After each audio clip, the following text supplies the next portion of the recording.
బా రొయ్య చూసారు ఎంత ఉందో. ఎక్కడిది ఇది? నీలకంఠ రొయ్య, సముద్రం రొయ్య ఇది.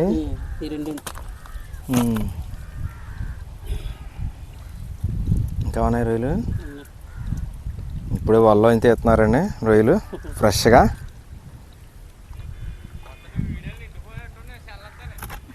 నేను పెడుతున్నానుగా వీడియోలు.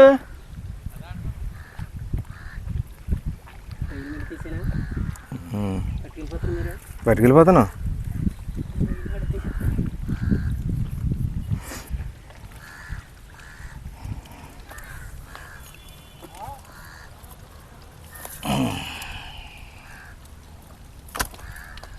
ఇంటికాడ చేసుకుంటాం రొయ్యలు, అలాగే పట్టుకుపోతాం.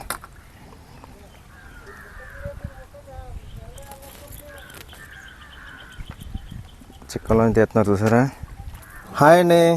ఈరోజు పొద్దున్నే గోటాలు వెళ్ళామన్నమాట. గోటాల్లో చేపలు తేవడానికి వెళ్తే రొయ్యి చూసారా ఎంత ఉందో. ఇది చాలా పెద్ద రొయ్యి. ఇది ఏదో టైగర్ రొయ్యి ఏదో అని చెప్పి అన్నాడు. ఇదొకటి పెద్ద పడిని ఉన్నాయండి, కొంచెం ఒక నార్మల్. ఇది మటుకి 1/2 కేజీ వచ్చింది. ఈ ఒక్క రొయ్యి మటుకు 1/2 కేజీ వచ్చింది. చాలా బాగుంటుంది అన్నారు టేస్ట్, ఎందుకంటే ఫ్రెష్ అన్నమాట. ఫ్రెష్ వీటి మటుకి చాలా నీట్గా శుభ్రంగా చేసుకోండి. ఎలా చేయాలి ఏంటన్నది చూపిస్తాను. ఈ కాళ్ళు ఉంటాయి చూసారా, చాలా టేస్ట్ ఉంటాయి. ఈ పడైకూడదు, ఇవి బాగుంటాయి. ఓకేనా. ఇవి అందులో గుంజు ఉంటుంది, చాలా బాగుంటుంది. ఇది ఇలా శుభ్రంగా నీట్గా చేసుకోవాలి. ఇందులో మధ్యలో ఒక నరం ఉంటుంది, ఆ నరం తీసేయాలి ఇందులోనే. ఓకేనా. వీటిని అక్కడ చేయమంటే మొత్తం తలకాయ మొత్తం పీకేస్తారు. మనం ఇంటికాడ చేసుకుంటే నీట్గా చేసుకుంటాం. వాళ్ళు ఏం చేస్తారంటే తలకాయ మొత్తం లాగా అవతలాడేస్తారు. అది ఓకేనా. ఇలా శుభ్రంగా నీట్గా చేసుకోవాలి. ఇది ఎంత గట్టిగా ఉందో చూసారా.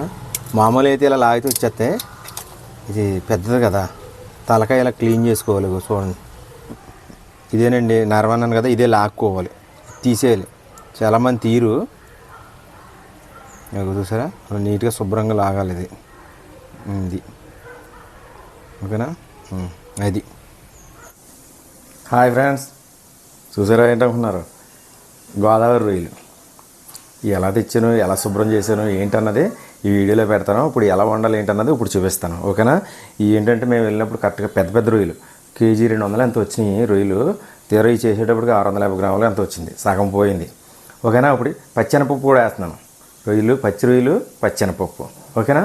ఎలా వండుతాను ఏంటన్నది ఈ వీడియోలో చూద్దాం. వీడియో నచ్చితే లైక్ చేయండి, అలాగే నా ఛానల్ ఫాలో అవ్వండి. ఓకేనా ఫ్రెండ్స్. ముందుగా అయితే స్టవ్ వెలిగించేసాను, ఆయిల్ పోసాను, ఉల్లిపాయ పచ్చిమిరకాయ కట్ చేసుకున్నాను. 3 ఉల్లిపాయలు, 6 పచ్చిమిరకాయలు, అలాగే కొత్తిమీర రెడీ చేసి ఉంచుకున్నాను, అల్లం వెల్లుల్లిపాయ రెడీ చేసి ఉంచుకున్నాను. ఓకేనా ఫ్రెండ్స్. ఇప్పుడైతే ఈ రొయ్యలు పెద్దవి కదా కట్ చేస్తాను. వేసేటప్పుడు కూర వండేటప్పుడు మటుకి కటింగ్ చేస్తాను. ఇంత పెద్దవి అయితే మళ్ళీ చిన్న ముక్కలు అయితే బాగుంటుంది కదా. ఇది అనుకో ఇంచుమించు 1/2 కేజీ వచ్చిన రొయ్యి. ఇది చూస్తాకి ఇలా ఉంది, కానీ శుభ్రం చేసేటప్పటికి ఎంత చూసారా. దీన్ని 4 ముక్కలు చేస్తాను. ఇందులో పెద్ద రొయ్యలు 2 ఉంటాయి. లైవ్ పట్ని గోదావరిలో పట్ని బొల్లో తీసేటప్పుడు తీసిన వీడియో కూడా ఉంది, అది కూడా యాడ్ చేస్తాను చూడండి ఫ్రెండ్స్. ఓకేనా. ఇప్పుడైతే ముందుగా అయితే నూనె మరిగిపోయింది, ఉల్లిపాయలు వేసేద్దాం. ఓకేనా. ఉల్లిపాయలు మగ్గాక పచ్చిమిరపకాయలు వేసుకుందాం. ఓకేనా. సేమ్ కదా. ఇప్పుడైతే కలుపుకుందాం. ఇది బాగా వేగాలి.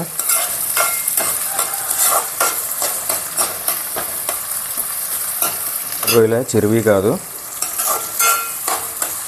ఆ క్లిప్ కూడా యాడ్ చేస్తాను మీకు, చూద్దరు. కానీ నేను వెళ్ళేటప్పుడు నెట్లో నుంచి తీస్తున్నాడు అన్నమాట. రొయ్యలు పడినాయి ఏంటి పట్టుకెళ్తారా అన్నారు. ఓకే పట్టుకెళ్తాను. ఎన్ని ఉంటాయంటే ఒక 1/2 కేజీ ఉంటాయేమో అన్నాడు. తీరా మొత్తం అన్ని తీసేటప్పటికి వాళ్ళ దగ్గర అయితే కేజీ 200 వరకు వచ్చినాయి. మనం మొత్తం పప్పు చేసుకునేటప్పుడు మటుకి 700 గ్రాములు 680 గ్రాములకు వచ్చింది. కేజీకి ఎలాగ 1/2 కేజీ పోతాయి కదా. సాల్ట్ వేసుకుందాం. 2 స్పూన్లు సాల్ట్ వేస్తాను, తర్వాత వేసుకోవచ్చు కావాలనుకుంటే. అసలు చెరువు రొయ్యలకి చెరువు రొయ్యలకైనా చెరువు చేపలకైనా దేనికైనా గోదావరి వాటికి కూడా చాలా తేడా ఉంటుంది టేస్ట్.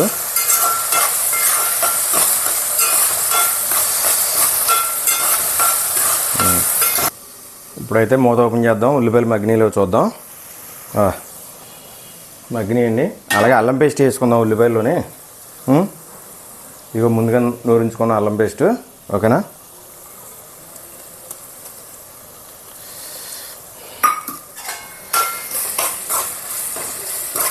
అల్లం పేస్ట్ కూడా బాగా వేగాలి ఉల్లిపాయల్లోని.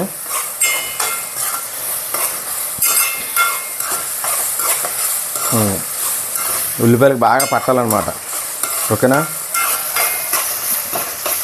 ఒక 2 నిమిషాలు వేగితే సరిపోద్ది. ఉల్లిపాయలు అలాగే మగ్గిపోయినాయి కదా, అల్లం పేస్ట్ కూడా వేగిపోతే సరిపోద్ది. ఒక 2 నిమిషాలు సిమ్లో ఉంచుకుందాం. ఓకేనా, ఇలా మూత తీసే ఉంచుతాను.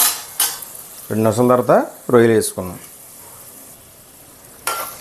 అల్లం పేస్ట్ కూడా వేగిపోయిందండి. ఇప్పుడైతే రొయ్యలు వేసుకుందామా. అది కరెక్ట్గా ఉల్లిపాయ బాగా పట్టింది, ఉల్లిపాయ పచ్చిమిరపకాయ అల్లం పేస్ట్.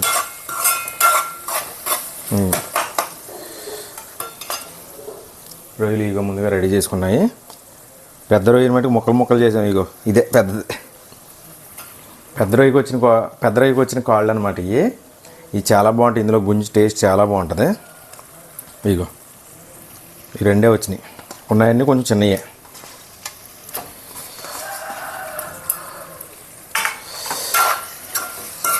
ఆల్రెడీ ముందు రొయ్యలు శుభ్రం చేసుకున్నప్పుడు పసుపులో కడిగేసాం కదా, కొంచెం తక్కువ లైట్గా వేసుకుని చాలు పసుపు. అది లైట్గా పసుపు వేసుకుందామండి, ఎందుకంటే ముందు ఆల్రెడీ రొయ్యలు శుభ్రం చేసేటప్పుడు పసుపు వేసి కడుగుతాం కదా, అయినా కానీ లైట్గా కొంచెం వేస్తున్నాను అంతే, ఎక్కువ కాదు. అది ఇప్పుడైతే ఒక్కసారి తిప్పేసుకుందాం, కలిపేసుకుందాం. ఒక 5 నిమిషాల తర్వాత పచ్చెనపప్పు కూడా వేసేస్తాను. ఓకేనా, ఇప్పుడైతే మూత పెట్టేస్తున్నాను. కరెక్ట్గా ఒక 5 నిమిషాల తర్వాత పచ్చెనపప్పు కూడా వేసేస్తాను. ఓకేనా, ఒకసారి చూద్దామండి, ఓపెన్ చేసి. మగ్గుతుంది. అలా ఇప్పుడు పచ్చెనపప్పు కూడా వేసేస్తాను. ఆల్రెడీ ముందుగా నానబెట్టి శుభ్రం చేసుకున్నదనమాట. 100 గ్రాములు పచ్చెనపప్పు, పచ్చి రొయ్యలు అంటే బాగుంటుంది, కాంబినేషన్ బాగుంటుంది. మీలో ఎంతమందికి ఇష్టం అన్నదే కామెంట్ చేయండి ఫ్రెండ్స్. పచ్చెనపప్పు, పచ్చి రొయ్యలు, అది కూడా గోదావరి రొయ్యలు, చెరువి కాదు. ఓకేనా, ఇప్పుడైతే కలిపేసుకుందాం. ఇది లైట్గా తిరిగేద్దాం. ఎక్కువ వేయలేదు, ఎక్కువ కలపకూడదు. ఎక్కువ కలిపినా కానీ మళ్ళీ మొత్తం పీస్ అయిపోద్దాం. ఇది వాటర్ ఇంకిపోతే చాలా లైట్గా వాటర్ ఉంది. ఓకేనా ఫ్రెండ్స్, ఇప్పుడైతే మూత పెట్టేస్తాను. ఒక 10 నిమిషాలు ఆగాక అప్పుడు చూద్దాం. ఓకేనా, మూత పెట్టేస్తున్నాను. అప్పుడు తర్వాత మగ్గాక అప్పుడు కారం కూడా చూద్దాం. ఓకేనా, ఒకసారి మూత ఓపెన్ చేసి చూద్దాం, ఎందుకంటే బయటికి గుమ్మల స్మెల్ వచ్చేస్తుంది ఫ్రెండ్స్. ఈ వాసనకే కడుపు నిండిపోతుంది. ఓకేనా, ఇప్పుడు ఒకసారి చూద్దాం. ఓకే, ఇప్పుడైతే కారం వేసుకుందాం. అది మగ్గిపోయినట్టే. కారం సరిపడగా కారం వేసుకుందాం. అంటే ఒక్కొక్కరికి కొంచెం ఘాటు ఎక్కువ తిన్న వాళ్ళేమో స్పూన్ ఎక్స్ట్రా వేసుకుంటారు. 1 2 3 సరిపోద్ది ఫ్రెండ్స్. అంటే నాకైతే సరిపోద్ది, మీకు మటుకి ఎక్కువ కావాలంటే ఇంకో స్పూన్ ఎక్స్ట్రా వేసుకోవడమే. ఓకేనా, ఎక్కువ కావాలనుకున్న వాళ్ళు ఎక్కువ వేసుకుంటారు. ఇలా సరిపోద్ది, ఎందుకంటే ఇంచుమించు సరిపడగానే వేసాను నేను. ఇది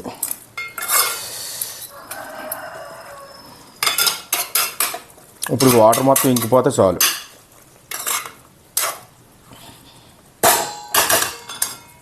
ఓకేనా ఫ్రెండ్స్, ఇలాగా మీలో ఎంతమందికి ఇష్టం అన్నది కామెంట్ చేయండి, మర్చిపోకండి ఫ్రెండ్స్. అలాగే మంచి మంచి వీడియోలు చేస్తుంటాను. నా ఛానల్ ఫాలో అవ్వండి, సబ్స్క్రైబ్ చేయండి, అలా లైక్ చేయండి ఫ్రెండ్స్, మర్చిపోవద్దు. ఓకేనా, మన గోదావరి సైడ్ వంటలన్నీ వండుతాను.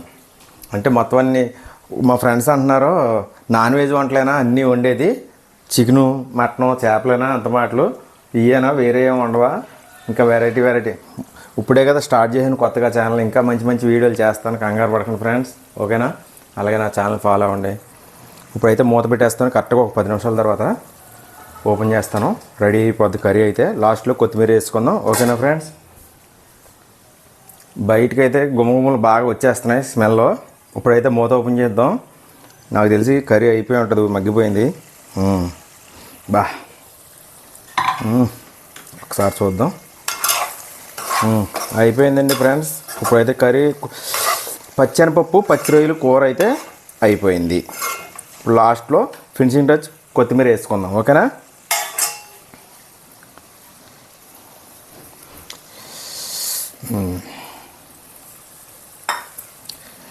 కొత్తిమీర వేసాం, ఇంకా దింపేయచ్చు.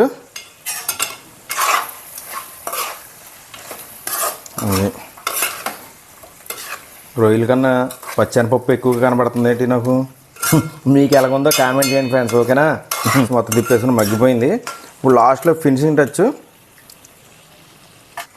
జస్ట్ కొంచెం గరం మసాలా అన్నమాట. మీకు తెలుసు కదా, ఎప్పుడు నేను రెడీగా ఉంచుకుంటాను కదా. లవంగాలు, దాల్చిన చెక్క మొత్తం అన్నీ కలిపి ఆడించుకున్నది మొత్తం. ఇది ఎక్కువ కాదు, కొంచెం అంతే, అర స్పూన్, ఎక్కువ వేయకూడదు. ఎందుకంటే అల్లం పేస్ట్ వేసాం కదా. ఇదేమో చికెను మటన్ కాదు, రొయ్యలే కదా. ఓకేనా ఫ్రెండ్స్? మీలో ఎంతమందికి ఈ టైప్లో ఇష్టమో కామెంట్ చేయండి ఫ్రెండ్స్, మర్చిపోవద్దు. ఓకేనా? ఉంది వాటర్ గట్ట ఏం పోయలేదు ఇందులో, చూసారు కదా. ఎందుకంటే రొయ్యలోనే కొంచెం వాటర్ ఎక్కువ ఉంటుంది, ఫ్రాన్స్లోనే. సిమ్లోనే కొంచెం ఎక్కువసేపు మగ్గనిచ్చాను, అంతకుమించి ఏం కాదు. వాటర్ పోసుకొని మగ్గాక, ఇది మటన్ కాదు కదా, మటన్ నాటు కూడా అయితే అలా వాటర్ పోసి చేసుకోవచ్చు. ఓకేనా? ఇప్పుడైతే కర్రీ రెడీ అయిపోయింది ఫ్రెండ్స్. వీడియో నచ్చితే లైక్ చేయండి, అలాగే నా ఛానల్ ఫాలో అవ్వండి. ఓకేనా? Thank you. పచ్చెనపప్పు పచ్చి రొయ్యలు, గోదావరి రొయ్యలు. ఓకేనా? కర్రీ అయితే రెడీ అయిపోయింది. ఓకేనా?